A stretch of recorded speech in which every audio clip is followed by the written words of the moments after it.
മക്കളെ റാഹത്തല്ല. ഞാനിവിടെ ആദ്യം സൈറ്റ് വന്ന് നോക്കിയപ്പോൾ ഈ ഒരു ഞാവൽപ്പഴം പോലത്തെ ഈ തേരാണ് കണ്ടത് കേട്ടോ. ചേരുന്നൊരു ചേരുമരം.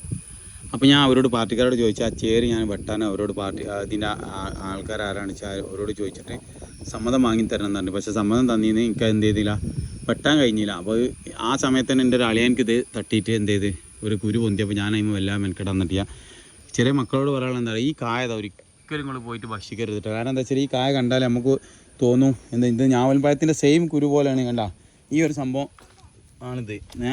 അതുപോലെ തന്നെ ഇത് കണ്ടില്ല നിങ്ങൾ, ഞാവൽപ്പഴം പോലെ തന്നെയാണ് എന്ത് ഈ കായ. അപ്പോൾ എന്ത് ചെയ്യും, കുട്ടികൾ മറ്റേ ഞാവൽപ്പഴം തിന്നാണ്ട് വന്നാണ്ട് ഇത് ഭക്ഷിക്കാനുള്ള ചാൻസ് വളരെ കൂടുതലാണ്. അപ്പോൾ എന്ത് ചെയ്യുക, കുട്ടികൾക്കൊക്കെ നിങ്ങൾ കാണിച്ചു കൊടുക്കട്ടോ.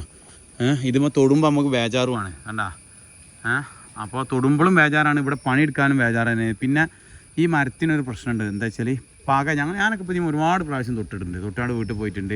ഇതിന്മേൽ കൊമ്പ് പൊട്ടി, ഇത് കൊമ്പ് വലിച്ചിട്ട് ഞാൻ തന്നെ ഈ കായ് ഇവിടെ ഫുള്ള് താഴ്ന്നെടുത്തിരുന്നു. ആ കൊമ്പൊക്കെ ഞങ്ങൾ എന്ത് ചെയ്ത് തൊട്ടിട്ടുണ്ട്. പക്ഷേ നമുക്കൊന്നും പറ്റിയില്ല. പക്ഷേ എന്തെങ്കിലും പകലുള്ള ആളുകൾക്കൊക്കെ വരുമെന്ന് പറഞ്ഞേക്കാം. ഇൻഷാ അല്ലാഹ് മക്കളോടൊക്കെ പറഞ്ഞു കൊടുക്കുക. അങ്ങനത്തെ കായ് 2-3 ഐറ്റം കായ്കളുണ്ട്. കുട്ടിക്ക് എന്താ സംഭവിച്ചത് പറഞ്ഞു, ചൊറി വരും, ചുണ്ട് വീർത്ത് വരും. അത് കഴിച്ചിട്ടുണ്ടെങ്കിൽ ആയിക്കോട്ടെ ഇൻഷാ അല്ലാഹ് എന്തായാലും കുട്ടികളൊക്കെ പറഞ്ഞു കൊടുക്കാം ഇത്തരം കായ്കൾ കഴിക്കരുത് എന്നിട്ടാ. ഇനി അത് മാത്രമല്ല, നമ്മൾ നിലത്ത് കിടക്കണ നാവൽപ്പഴം എന്ത് ചെയ്യരുത്, ലൈവിൽ വികാത്ത കാണുമ്പോൾ നമുക്ക് കഴിക്കാൻ നിൽക്കരുത്. കാരണം വലിയ ചെറിയ ജന്തുക്കൾ എന്തെങ്കിലുമൊക്കെ തൊട്ട് നോക്കിയിട്ടുണ്ടാവും. ശ്രദ്ധിക്കുക.